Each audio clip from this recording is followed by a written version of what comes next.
अदानी अदानी अदानी अदानी अदानी। हिमाचल में सेब की बात होती है अदानी जी, कश्मीर में सेब की बात होती है अदानी जी, पोर्ट्स की बात होती है अदानी जी, एयरपोर्ट की बात होती है अदानी जी।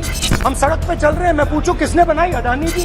राहुल गांधी जी लगातार पीएम मोदी और गौतम अडानी की दोस्ती के बारे में देश को आगाह करते रहे। मैंने संसद में सरकार से कुछ आसान से सवाल पूछे, सबूत के साथ मैंने हमारे देश की फॉरेन पॉलिसी या कह लीजिए अदानी जी की बिजनेस एक्सपेंशन पॉलिसी पर कुछ सवाल पूछे। सरकार ने एक भी जवाब नहीं दिया। वे संसद में बताते हैं कि कैसे दोनों की दोस्ती ने अलग अलग मार्केट में अडानी का एकाधिकार बना दिया है। आज हर बिजनेस में सिर्फ अडानी का कब्जा है, फिर वो पोर्ट हो, खाने का सामान हो या फिर कुछ और। अब इसी लिस्ट में सीमेंट इंडस्ट्री भी शामिल हो गई है। गौतम अडानी ने बीते 1 साल से भी कम समय में देश की 3 बड़ी सीमेंट कंपनियां अंबुजा, एसीसी और सांघी खरीद ली है। अब उनकी नजर ओरिएंट सीमेंट पर भी है। ऐसा करके वो सीमेंट इंडस्ट्री में अपनी मोनोपोली बना रहे हैं, जिसके चलते मनमाने दामों पर सीमेंट बेच रहे हैं। आज अडानी, जिसका सीमेंट से कोई लेना देना नहीं था, इस क्षेत्र का दूसरा सबसे बड़ा खिलाड़ी है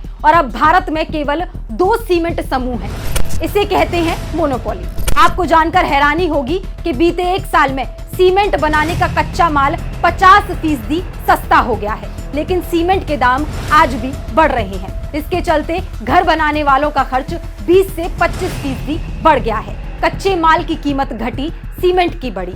फायदा आपको और मुझे तो हुआ नहीं, बचत सीधी गई अडानी की जेब में। सरल शब्दों में चित भी मेरी, पट भी मेरी। मोनोपोली हर क्षेत्र के लिए बुरी है। इसे लेकर राहुल गांधी लगातार चिंता जताते आए हैं। आज उसका एक और परिणाम हमारे सामने है। लेकिन पीएम मोदी को भारत की जनता की चिंता कब थी? प्रधानमंत्री तो बस अपने दोस्तों की तिजोरी भरने में लगे हैं।